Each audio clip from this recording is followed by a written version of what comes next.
بسم الله الرحمن الرحيم. السلام عليكم ورحمة الله وبركاته. نحمده ونستعينه ونستغفره ونؤمن به ونتوكل عليه ونعوذ بالله من شرور أنفسنا ومن سيئات أعمالنا. من يهده الله فلا مضل له ومن يضلله فلا هادي له. ونشهد أن لا إله إلا الله وحده لا شريك له ونشهد أن محمدا عبده ورسوله. قال الله سبحانه وتعالى في كتابه العزيز بعد أعوذ بالله من الشيطان الرجيم: كنتم خير أمة أخرجت للناس تأمرون بالمعروف وتنهون عن المنكر وأولئك هم المفلحون. صدق الله العظيم. وقال النبي صلى الله عليه وسلم: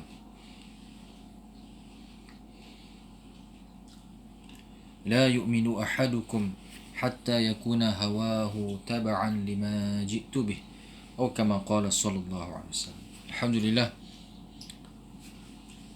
muslimin dan muslimat yang dirahmati Allah Subhanahu wa taala, bersyukur kita kepada Allah Subhanahu wa taala di atas kurniaan rahmat dan kasih sayangnya dapat kita meneruskan kehidupan di dalam dunia yang sementara ini dalam persediaan ataupun dalam mengambil peluang menyiapkan bekalan menuju ke alam akhirat, bermula dengan kehidupan di alam barzakh selepas meninggal dunia, dan juga seterusnya ke alam-alam yang lain yang sebenarnya lebih panjang, lebih nyata, lebih nyata lagi daripada alam dunia ini. InsyaAllah pada rakaman kali ini yang khas merupakan kuliah takmir di surau, yang merupakan kuliah takmir di antaranya di surau As-Sarikin, Taman Desa Sentosa, di dalam pengajian kitab Mustika Hadis Rasulullah sallallahu alaihi wasallam. InsyaAllah kita akan memasuki hadis-hadis berkenaan dengan iman, di mana iman merupakan satu perkara yang sangat bernilai yang dikurniakan oleh Allah Subhanahu wa taala kepada manusia. Sesiapa yang Allah Subhanahu wa taala kurniakan nikmat iman ini merupakan yang paling bertuah, yang paling bahagia, di mana iman ialah syarat kepada kebahagiaan di dunia, lebih-lebih lagi di akhirat. Manakala tanpa adanya iman, maka segala amalan yang baik tidak akan menyelamatkan seseorang manusia itu di akhirat nanti. Dan iman ini walaupun kecil, walaupun iman yang ada dalam hati seseorang manusia itu yang meyakini Allah Subhanahu wa taala, yang beriktikad kekuasaan Allah, beriktikad wujud Allah Subhanahu wa taala penciptanya di dalam hati, dan kemudian mengikrarkan dengan lidahnya, asyhadu an la ilaha illallah wa asyhadu anna muhammadar rasulullah, maka walaupun iman itu dikira kecil kerana iman yang lemah, iman yang tidak diusahakan, tidak ditingkatkan sebagaimana yang dilakukan oleh para sahabat Nabi SAW. Ketika para sahabat radhiyallahu anhum, di mana mereka ini merupakan manusia yang beriman kepada Allah, yang menerima dakwah, ajakan Rasulullah SAW untuk beriman kepada Allah. Jadi kalaulah seorang manusia itu yang ada dalam hatinya iman walaupun sebesar zarah, iaitu satu benda yang kecil sebesar biji sawi ataupun yang paling kecil yang boleh dilihat, yang wujud, maka itu juga sangat bernilai di sisi Allah. Di akhir zaman nanti, sebelum hari kiamat, Allah Subhanahu Wa Taala, dunia ini tidak akan dikiamatkan oleh Allah Subhanahu Wa Taala selagi mana adanya manusia yang mengucapkan Allah Allah walaupun tanpa bersama amalan yang lain. Namun setelah matinya tidak adanya orang yang mengucapkan Allah Allah, maka itulah nilai iman dikekalkan dunia ini. Tak ada orang yang menyebut nama Allah, tak ada orang yang beriman pada Allah walaupun kecil, maka dunia ini akan ditamatkan, tidak ada gunanya lagi. Maka nilai iman ini sangat berharga, sangat besar di sisi Allah Subhanahu Wa Taala, sehingga kan bagaimana kita hendak menilai, bagaimana kita hendak menimbang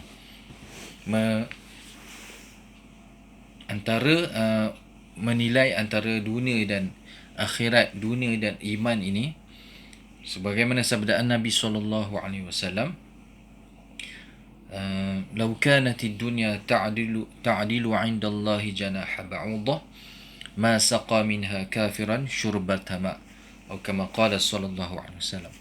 Kalaulah dunia ini ada nilai di sisi Allah Subhanahu Wa Taala sebesar seperti sebelah kepak nyamuk. Seperti kepak nyamuk. Kalau ada nilai dengan nilaian kepak nyamuk, yang mana kita sendiri tahu kepak nyamuk ni tidak ada nilai. Bahkan seekor nyamuk tu pun tak ada nilai.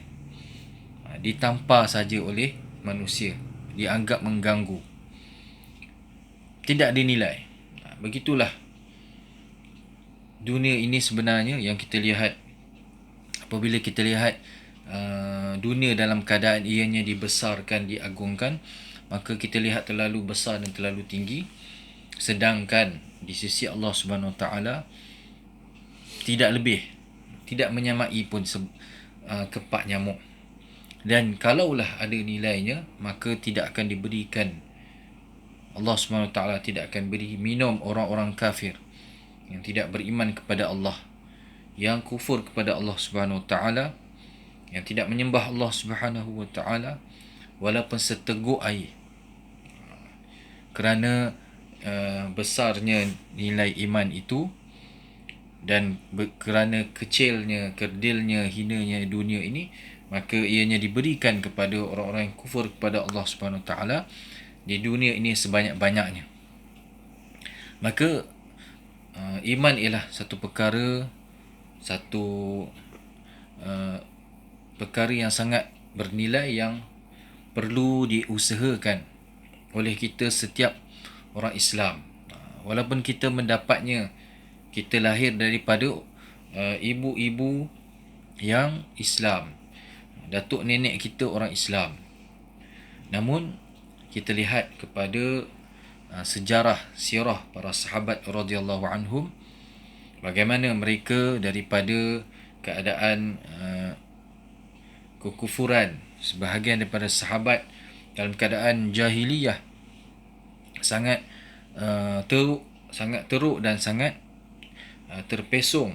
Namun apabila didakwah oleh Rasulullah sallallahu alaihi wasallam yang diutuskan kepada mereka, lalu mereka menerimanya, beriman kepada Allah dan Rasulnya, maka setelah itu mereka usaha atas iman mereka.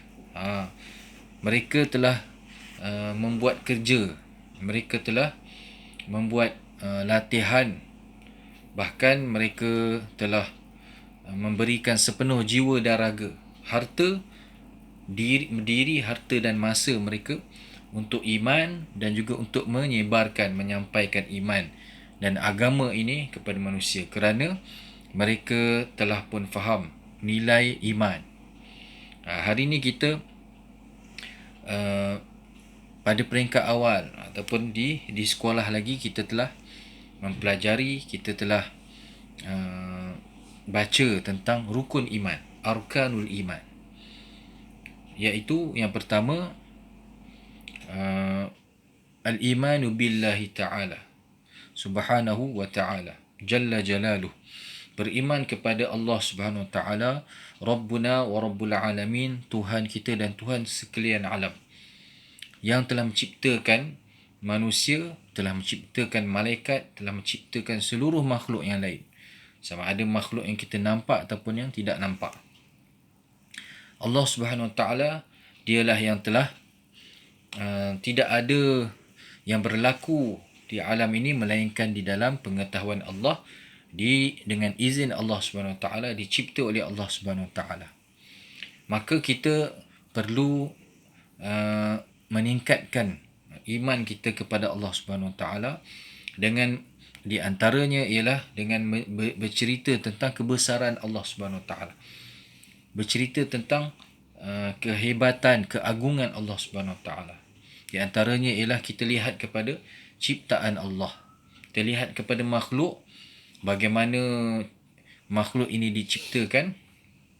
Bahkan kita lihat pada diri kita sendiri, bagaimana Allah SWT telah ciptakan kita sebagai manusia, ciptaan yang terbaik dari segi ciptaan dan makhluk yang terbaik di sisi Allah SWT. Bahkan Rasulullah SAW ialah makhluk ciptaan Allah SWT, kekasih Allah yang paling mulia di sisi Allah SWT berbanding makhluk yang lain. Bahkan lebih mulia, lebih tinggi darjatnya daripada malaikat.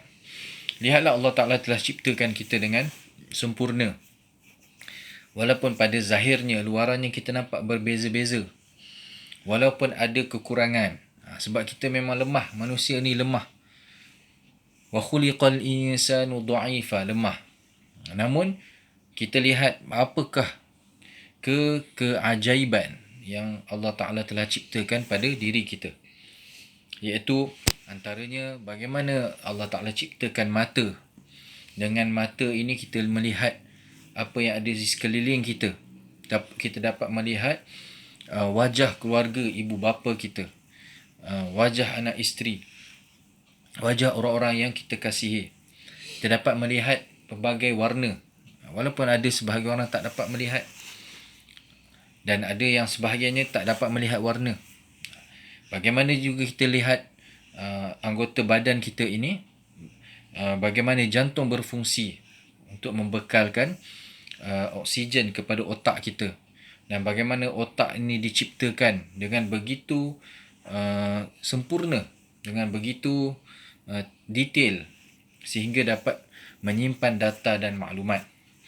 Bagaimana diciptakan makhluk-makhluk yang di sekeliling kita. Allah Subhanahu Wa Taala berfirman di dalam Al-Quran, di dalam surah Al-Ghashiyah, Allah Subhanahu Wa Taala memerintahkan supaya kita melihat pada ciptaan Allah. Afala yanzuruna ila al-ibili kaifa khuliqat. Tengok pada penciptaan unta. Unta yang selalu digunakan, yang digunakan manusia pada, terutamanya di zaman unta ini sebagai tunggangan. Lihat bagaimana unta ini merupakan kapal padang pasir. Tidak begitu kuat, begitu hebat merentasi padang pasir, menghadapi ribut padang pasir dengan memikul bebanan. Tidak boleh bertahan berbulan-bulan dalam keadaan panas tanpa makan dan minum. Dan Allah SWT berfirman, wa ilas sama'i kaifa rufi'at. Lihat pada ciptaan awan, ciptaan langit, bagaimanakah ianya ditegakkan, ditinggikan tanpa tiang, yang menaungi manusia, yang menaungi makhluk. Dan juga lihat pada ciptaan gunung ganang, bagaimanakah ia ditegakkan begitu tinggi, beribu-ribu kaki, yang merupakan pasak bagi bumi ini, yang begitu besar. dan lihatlah kepada ciptaan dunia ini yang kita sedang diami, begitu luas terbentang dan cukup sempurna untuk kehidupan manusia, kehidupan binatang dan makhluk yang berada di atas bumi ini. Apabila kita lihat kehebatan dan juga keunikan, keindahan penciptaan-penciptaan, ciptaan-ciptaan Allah Subhanahu Wa Taala di hadapan kita ini, maka kita akan ia akan meningkatkan iman. Ia akan apabila kita berfikir, bertafakur, memikirkan kebesaran Allah Subhanahu Wa Taala, maka ia akan meningkatkan iman.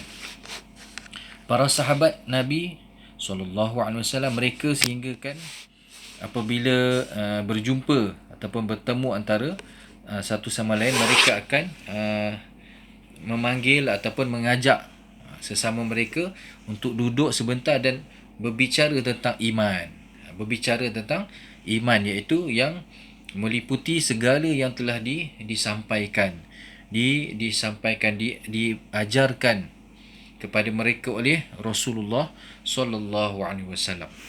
Apabila sahabat bertemu sama mereka, mereka akan berkata, ijlis mina nu'min bi rabbina sa'ah. Jom kita duduk sekejap, kita beriman dengan Tuhan kita sebentar, kita bermuzakarah tentang iman. Duduk berjumpa, mungkin di tepi lorong, tepi jalan pun mereka akan bermuzakarah tentang iman, kerana mereka menganggap dan juga mereka meyakini bahawasanya dengan iman itu mereka akan mendapat kejayaan di dunia dan di akhirat. Ada satu kisah sehingga kan muzakarah ataupun perbicaraan, sembang, berbincang tentang iman ni merupakan satu kebiasaan, satu amalan, satu kemestian bagi para sahabat pada waktu siang dan malam. Pada waktu siang dan malam, mereka sibukkan diri mereka dengan bicara tentang iman, iaitu beriman kepada Allah, ceritakan tentang perkara-perkara gaib yang selepas mati, bermula pada alam kubur, kemudian tentang para malaikat, tentang bangkit daripada dibangkitkan selepas hari kiamat, tentang kisah ataupun tanda akhir zaman, dan sehingga cerita tentang syurga dan neraka. Sehingga kan sahabat seperti Sayyidina Uthman radhiyallahu anhu, apabila melalui tanah perkuburan, maka Sayyidina Uthman dilihat akan menangis teresak-esak, begitu sekali menangis sehingga apabila tidak Sayyidina Uthman tidak menangis sebegitu apabila mendengar tentang khabar tentang syurga dan neraka. Lalu apabila ditanya, maka jawab Sayyidina Uthman radhiyallahu anhu bahawa kubur ini merupakan persinggahan yang pertama. Sekiranya berjaya, sekiranya selamat di alam kubur, maka alam-alam yang lain pun mudah. Jika gagal, jika tidak selamat di alam kubur, maka alam-alam yang seterusnya juga merupakan musibah yang lebih besar dan lebih kekal. Jadi ada seorang sahabat, Hadrat Hanzalah Al-Asadi radhiyallahu anhu, beliau berkata, pada satu hari, sekali Sayyidina Abu Bakar radhiyallahu anhu bertemu dengan aku. Lalu Sayyidina Abu Bakar pun bertanya kepada beliau, bagaimana keadaan kamu, ataupun bagaimana iman kamu, wahai Hanzalah? Maka Sayyidina Hadrat Hanzalah telah berkata, nafaqa Hanzalah, Hanzalah dah munafik. Maka kata Sayyidina Abu Bakar, subhanallah, kenapa kamu cakap macam tu? Kenapa kamu kata kamu ni dah munafik? Munafik ini, kalau di zaman Rasulullah SAW, di zaman para sahabat, munafik yang sebenar ialah orang yang menyembunyikan kekufurannya dalam hati dan dia menzahirkan Islam, menzahirkan kononnya beriman, sedangkan dia orang kafir. Dan mereka ini memang nampak macam orang Islam sembahyang, tapi apabila waktu gelap, mereka tak pergi sembahyang sebab mereka memang tak sembahyang, mereka tak beriman pun. Mereka apabila berjumpa dengan orang-orang Islam, maka mereka berlagak mereka seperti orang Islam. Tapi bila jumpa dengan kawan-kawan mereka, wa idza khalau ila syayatinihim qalu inna ma'akum innama nahnu mustahzi'un. Inna ma'akum, jumpa dengan kawan-kawan yang kafir, yang musyrikin, kami ni geng dengan kamu lah sebenarnya, kami ni bersama kamu, tapi kami ni olok-olokkan aja orang Islam, sembunyikan kekufuran yang ada dalam hati. Itu munafik sebenar, dan orang munafik ni pastilah bukan orang Islam. Tapi Sayyidina Hanzalah sampai berkata nafaqa Hanzalah. Kenapa?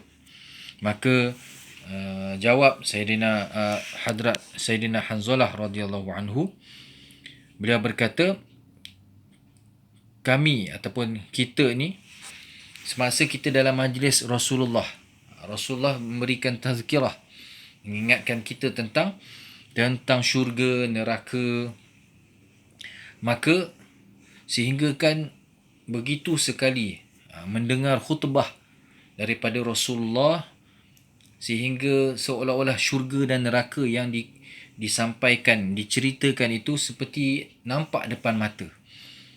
Seperti macam depan mata lah, keyakinan, iman tentang dengan syurga dan neraka itu. Tetapi bila balik ke rumah, berjumpa dengan isteri dan anak-anak dan sibuk dengan urusan keduniaan, maka perasaan tu ataupun perkara itu hilang. Tak sama macam duduk dengan Rasulullah. Maka dengan keadaan begitu pun, Sayyidina Hanzalah, sahabat ni, rasa risau sangat, takut jadi munafik, sehingga dah rasa macam munafik. Maka Sayyidina Abu Bakar pun berkata, demi Allah, aku pun macam tu juga. Maka mereka sepakat. Sayyidina Abu Bakar radhiyallahu anhu, sahabat yang paling hebat, yang pertama sekali beriman, pun rasa risau tentang iman. Sebab apa? Duduk dalam majlis Rasulullah, rasa iman itu seperti nampak syurga neraka. Tapi bila balik ke rumah, biasalah, lupalah, tak sama. Maka mereka pun bersepakat jumpa Rasulullah sallallahu alaihi wasallam. Maka mereka pun, Sayyidina Hanzalah pun kata, ya Rasulullah, aku ni dah munafik. Maka Nabi pun bertanya, Rasulullah pun bertanya, kenapa? Maka jawablah Sayyidina Hanzalah, iaitu dalam majlis Tuan, ketika Tuan ingatkan kami syurga dan neraka, seperti kami nampak, seolah-olah kami macam dah nampak syurga neraka tu depan mata. Tapi apabila balik ke rumah, jumpa isteri, anak-anak dan kerja-kerja kehidupan dunia, maka kami lupa banyak daripada perkara yang Tuan sampaikan. Maka Rasulullah sallallahu alaihi wasallam bersabda, walladhi nafsi biyadihi, kalaulah demi zat yang jiwaku dalam kekuasaannya, sekiranya kamu, sesungguhnya kalau kamu berkekalan dalam keadaan seperti mana kamu berada dalam majlisku bersama dengan aku, keadaan iman itu, maka pasti para malaikat akan musafahah, bersalaman dengan kamu di tempat tidur kamu, di bilik kamu, dan juga di tempat-tempat yang kamu berjalan. Mana malaikat akan jumpa kamu selalu, kalaulah keadaan kamu seperti itu, iaitu dengan ketinggian iman, kekuatan iman yang kamu dapat semasa kamu berada bersama denganku. Tapi perkara itu sangat jarang ataupun sukar sekali berlaku. Maka kata Imam Nawawi rahimahullahu ta'ala tentang bagaimana Sayyidina Hanzalah ni sampai rasa dia dah munafik. Kenapa? Ini berlaku kerana begitu sekali berhati-hati, begitu sekali memikirkan tentang iman dan akhirat, sehingga kan apabila sibuk, apabila balik ke rumah, jumpa anak isteri dan buat kerja-kerja dunia, kerja-kerja keperluan keduniaan, maka dirasakan seolah-olah dah jadi munafik kerana tak sama iman yang didapati, yang telah dicapai semasa bertemu duduk dalam majlis Rasulullah sallallahu alaihi wasallam. Maka Nabi pun telah memberitahu, mengajarkan pada mereka bahawasanya munafik itu, nifak itu bukanlah sebegitu, tetapi nifak ini ialah perkara yang menyembunyikan iman, menyembunyikan kekufuran yang ada dalam hati dan menzahirkan iman. Itulah nifak yang sebenar, yang asal. Tapi kita lihat pengajarannya, begitulah para sahabat radhiyallahu anhum, mereka ini betul-betul letakkan iman tu nombor satu, sehingga kalau berlaku apa-apa masalah, ada berlaku kekurangan, mereka betul-betul terasa. Sayyidina Hanzalah ni merupakan sahabat yang merupakan pemegang rahsia Rasulullah SAW. Baginda banyak beritahu pada beliau rahsia. Di antaranya ialah nama-nama orang munafik, nama-nama orang yang tak beriman ketika zaman Rasulullah, pura-pura sahaja Islam. Sehingga satu ketika Sayyidina Umar radhiyallahu anhu, juga sahabat yang hebat yang telah usaha atas iman, bertanya kepada Hanzalah, "Wahai Hanzalah, aku tahu kau ada simpan, kau tahu nama orang-orang munafik. Aku tak nak tahu siapa, tapi aku nak tahu adakah aku ada dalam senarai itu. Adakah aku ni pun orang munafik?" Dan Sayyidina Umar bila tengok kalau ada orang meninggal dunia, maka Sayyidina Umar akan lihat kalau Sayyidina Hanzalah ada, maka dia akan turut serta menandakan orang itu bukan orang munafik. Dan begitu jugalah muslimin muslimat yang dirahmati Allah, kita perlu berusaha juga untuk bermuzakarah, memahami dan juga mempelajari bagaimanakah untuk meningkatkan iman kita. Rukun iman yang kedua iaitu beriman dengan para malaikat, iaitu malaikat ni merupakan hamba Allah, makhluk Allah yang diciptakan daripada cahaya, yang mereka ini maksum, terpelihara daripada dosa, dan mereka ini sentiasa mentaati, melakukan perkara yang diperintahkan, tugasan-tugasan yang diberikan pada mereka. Di antaranya banyak tugasan, seperti malaikat Jibril AS menurunkan wahyu daripada Allah kepada rasul-rasul, kepada Rasulullah SAW. Kemudian beriman dengan kitab-kitab yang diturunkan daripada langit, yang diturunkan kepada nabi-nabi. Antaranya ataupun empat yang utamanya iaitu kitab Taurat yang turunkan kepada Nabi Musa AS, kitab Zabur yang diturunkan kepada Nabi Daud AS, kitab Injil yang diturunkan kepada Nabi Isa AS, dan juga kitab yang agung, kitab yang diturunkan kepada Rasul akhir zaman, Al-Quran, yang Allah SWT pelihara sehinggalah hari kiamat. Maka kita perlu beriman bahawasanya kitab-kitab ini adalah daripada langit, diturunkan, terkandung di dalamnya pelajaran, pengajaran dan juga khabar yang benar kepada para rasul dan disampaikan kepada umat mereka.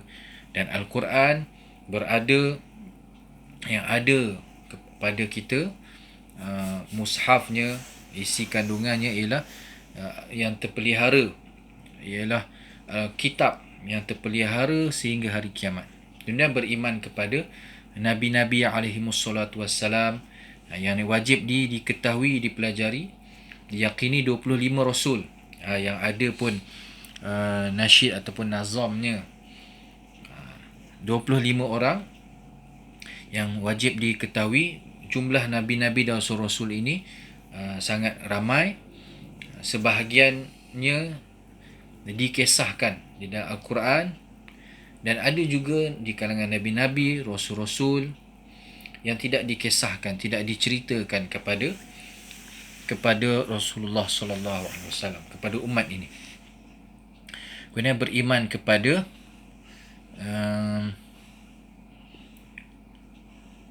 ketentuan qada dan qadar, iaitu ketentuan baik dan buruk yang semua ini telah tertulis, telah ditentukan, telah diciptakan oleh Allah Subhanahu Wa Taala kepada manusia kepada makhluknya.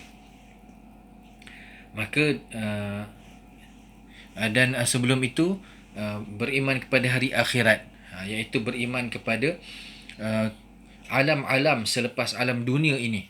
Selepas alam dunia ini bermulanya alam barzakh, kemudian semua manusia akan dibangkitkan yaumal ba'th.